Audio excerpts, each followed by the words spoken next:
Welcome to Engine Adventures. Today, something I've been waiting a long time for. It's the 2020 Ram Rebel, which is cool, but it's got the 3-liter EcoDiesel in it, and the EcoDiesel is what I've been waiting for more than anything. This one is pretty nicely equipped. I think it's missing a few options, but it's got most things. It's got this weird crack all the way down the tailgate. We'll get into that later. It's got the air suspension. I don't know why you buy an off-road truck and then add these running boards that are not sliders. They can't take a hit. So why make something hang down super low that can't take a hit on an off-roading truck? I don't know. I think it looks really good. It's been pretty fun to drive so far on the road. Off-road is a little bit of a different story. And I'm pretty sure I just took a screw to the tire. Hopefully. And I don't hear any air. Lucky me. Okay, sorry about that. Anyway, let's start with the interior on this thing, which is where the Ram 1500 shines. So go ahead and turn it on. First of all, Ram has by far the best interior of any 1500 truck. I don't know why it's beeping at me. Okay. Oops. Didn't want to turn the screen off. Just turn it down. All right, so starting in the center arm rest, normal, a little bit of storage there. Get a USB power port there, and then underneath you have this space that can be divided. Pretty nice big open, but then you can slide this back, and you have the stuff up here as well. There's a 115-volt plug there with 3 prongs.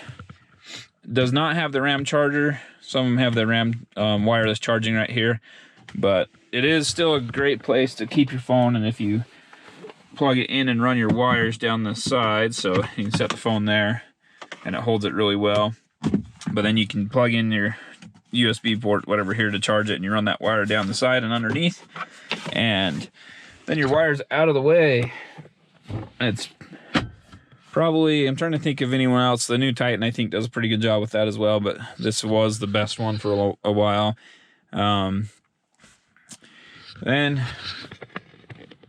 this one has the trailer brake controller, which I think pretty much every truck should have, mid-size and up. And then air suspension. Right now we're in normal mode. It does have one mode higher, which is off-road mode, and then aero mode and loading mode. So the bottom one you can't drive in, and then the next one up's the aero mode, then normal, then off-road. Traction control off, tow haul mode, and then these are the parking sensors front and rear. And we'll get into the towing with this. I am going to do a fuel mileage run, so we'll get into this stuff later. This screen, it is a 12-inch screen. I don't know, all your normal cool stuff here. I don't know if I love the screen. I don't hate it, but it is a lot of screen for me. I prefer physical buttons for a lot of them. You have the tune knob here, which is good, but on the back of the steering wheel, you have 3 buttons on each side. This side does the volume and the source. The other side does let you change through the stations one at a time. And then if you hit the middle button, then it does your presets. So anyway, push button start on this one. Another great thing here, I am in 4-wheel drive currently, but I don't know, people complain that this isn't a real shift knob. A real truck has a lever, I've heard many times, but a real truck has a manual transmission, so I don't know what they're talking about. This thing, doesn't bother me at all. I like it.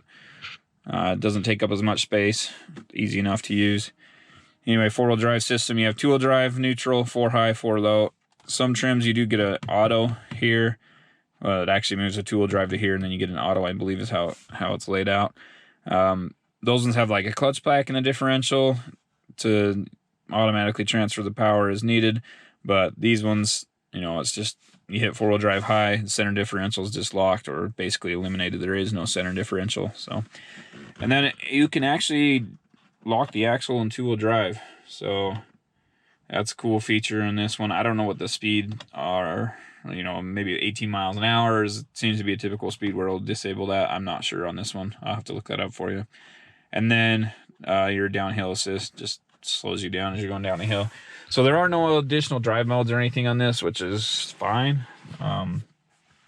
You basically get what you get, and the driver has to take care of it. Adaptive cruise control, it does have the lane keep assist, and this is for normal cruise control. This side's for adaptive. You can shift gears here, which is convenient. It's in an easy to reach location. And then on the left, this controls the menu over here. So, I mean, it's down a little bit now. It said 745 when I got into it. I've driven obviously about 50 miles. But how many trucks do you get into with over 700 miles of range? And that's where that 3-liter EcoDiesel comes into play. And we'll get into that more in a minute. This one does not have heated or cooled seats. It has heated seats, so you can heat the seat, heat the steering wheel. It does have a backup camera, but it doesn't have the surround view. You can zoom in on the hitch there. Anyway, is there anything else up here to show you? We'll need to check the fog lights, but so that's the inverter for the rear. Sorry for the beeping. You can still see that.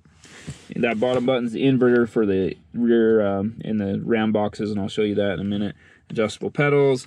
Parking brake is electronic, so you pull it to turn it on, push it to turn it off. Apparently you have to push on the brake to release it. There we go. Headlights. It does have the fog lights, and this is for your like interior cargo lights and stuff like that. And we'll check that, see if it is passes the fog light test. I'm not sure yet, so we'll have to check that.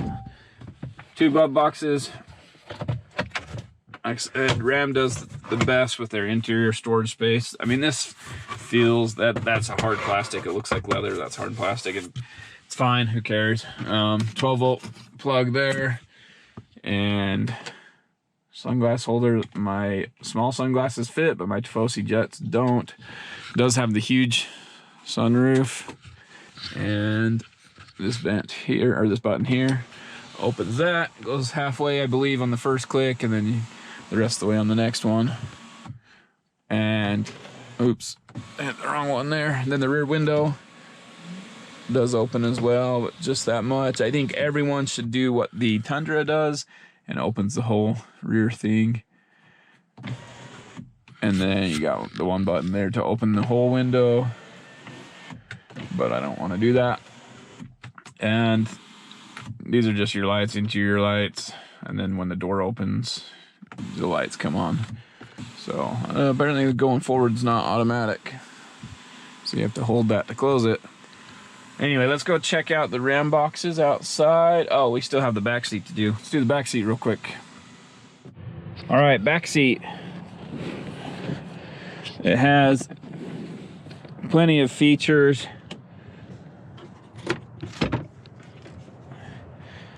Different storage options. Let's get that back up. There we go. And the seats have the hooks for grocery bags, whatever. And then under here, of course, you got these boxes, and no drain holes anymore, but they are removable.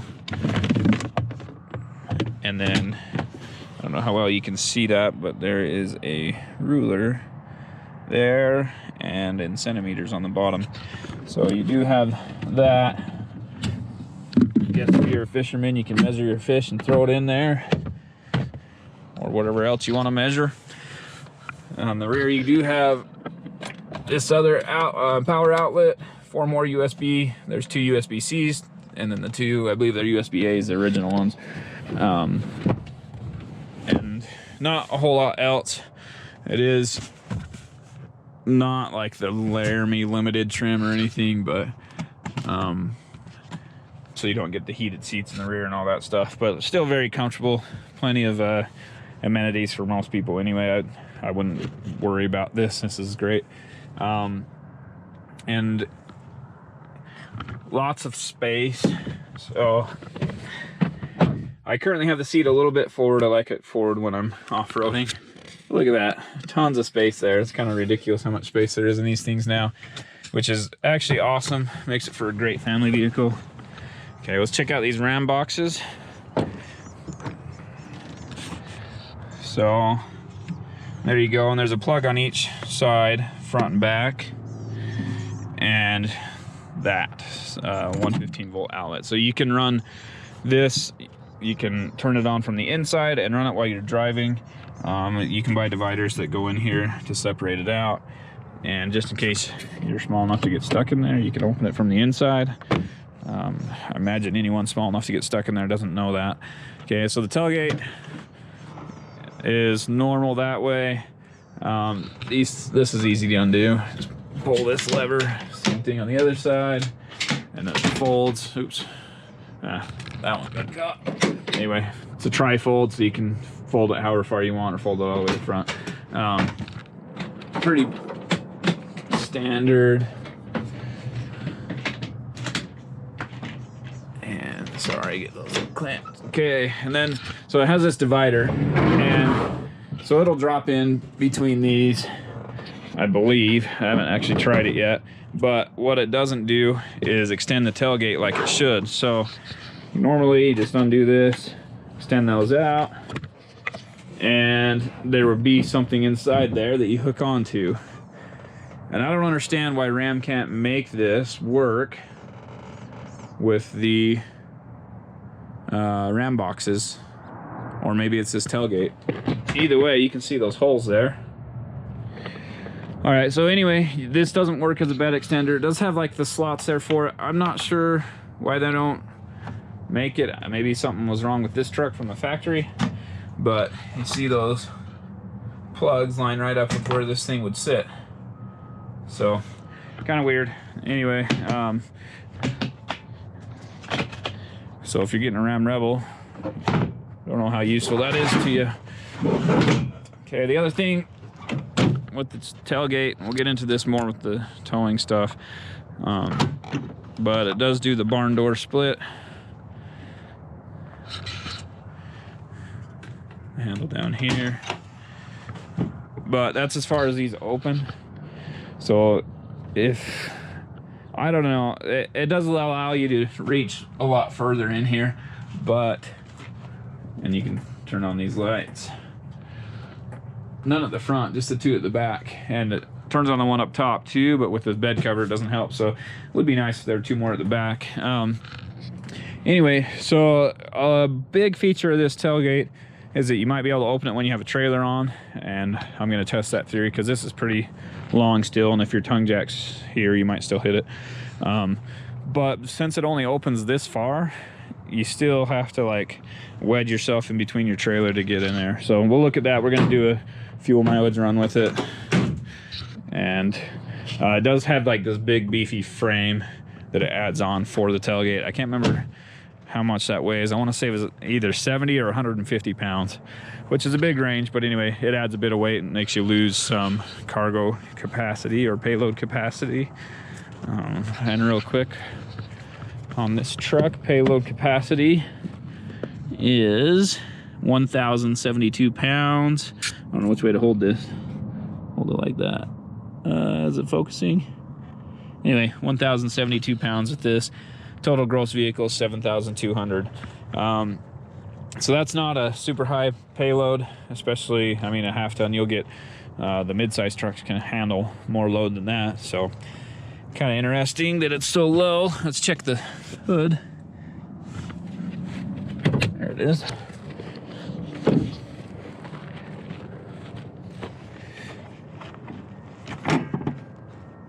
All right. There's your tiny 3-liter diesel. So it sits pretty far back in the engine bay. This engine bay obviously has enough room for the 5.7-liter Hemi V8. So there you go. The diesel exhaust fluid is in the same spot as your normal diesel fuel fill. And it's, I don't know, I'm a big fan of gas engines, especially in off-road trucks, but this 3-liter diesel isn't as heavy. You know, the other in your 3/4, so there's your diesel exhaust fluid fill and your normal capless diesel fuel fill. So the other trucks, big diesel trucks in the US, the 3/4 and 1-ton trucks, they're so heavy that they're not my favorite off-road. But this little 3-liter diesel is not so heavy. I still did notice it you'll see in the off-road portion that it still is a little bit heavy, so pushing it up the hill is not the worst because it's not super heavy, but it does seem to be still a little bit heavier. There's no weight on the rear end, and maybe that's just what it was. It's in a truck. So Ram does offer the diesel exhaust fluid level right here as a percentage. So right now we're at 25%. Usually you change that every time you change the oil. You just have to top that off with the Ram. That was their goal. The other manufacturers don't give you such a clear readout like that, so that is definitely a big plus on this.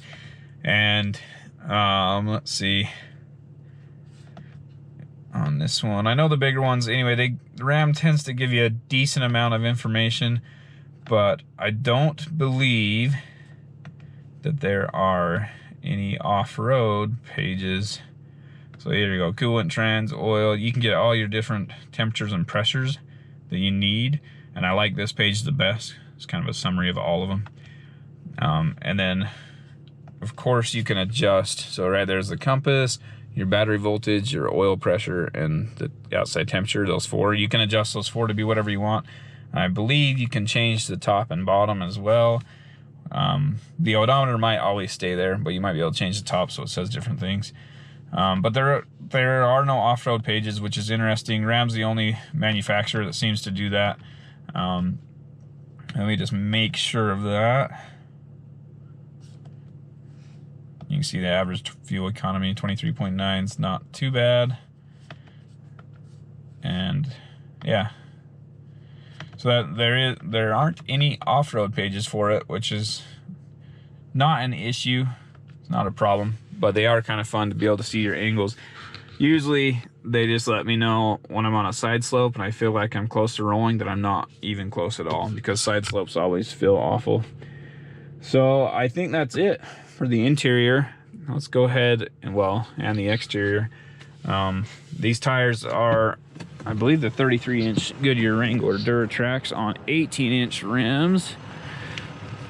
Right there, LT 275/70 R18s, and I'll have to put that up on the screen because I can't do that conversion from the metric to standard in my head. But yeah, the Goodyear Duratrax, they're an aggressive tread.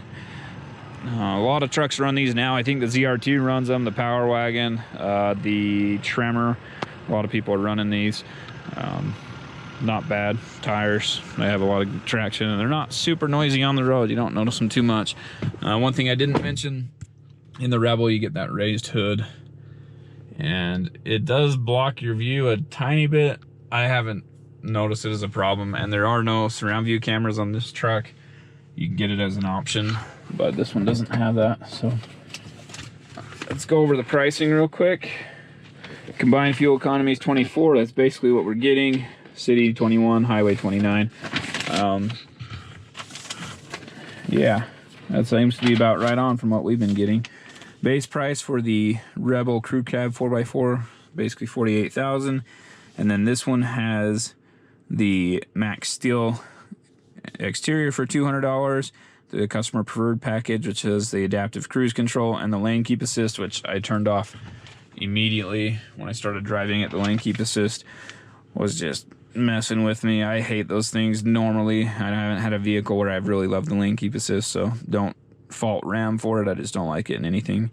The bed utility group with the lighting and the tie down hooks, and then the Rebel 12, which is this big screen and the 19 speaker sound system, heated seats, heated steering wheel, a whole bunch of stuff. And then the level 2 equipment group are those additional 115 volt power outlets and dual zone climate control, a bunch of other things.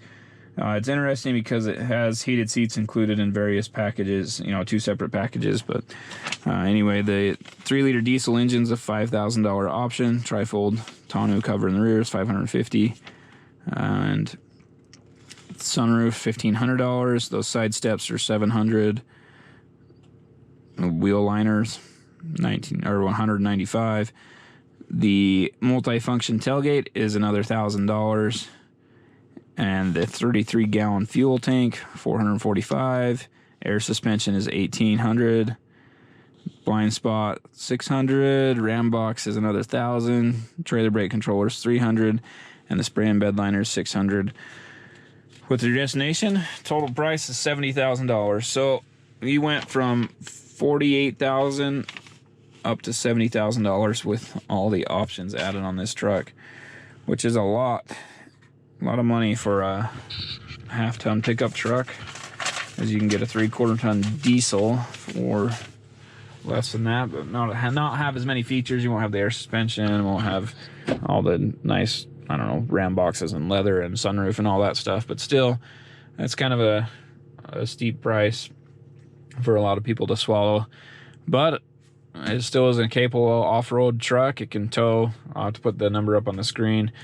I believe it's 240 horsepower. It might be 260 now, and like 440 torque. Again, I'll put those numbers up on the screen. Thanks for watching Engine Adventures review of the 2020 Ram Rebel. If you liked what you saw, go ahead and hit like, subscribe. We got plenty of vehicles coming up, and comment down below with any questions you may have. Anything you want to see, any tests you want me to do. If you're not liking what you're seeing, if you gave me a thumbs down, make sure and comment and let me know why. I'd love to improve, make things better for you, and answer the questions you have. Again, thanks for watching. Have a great day.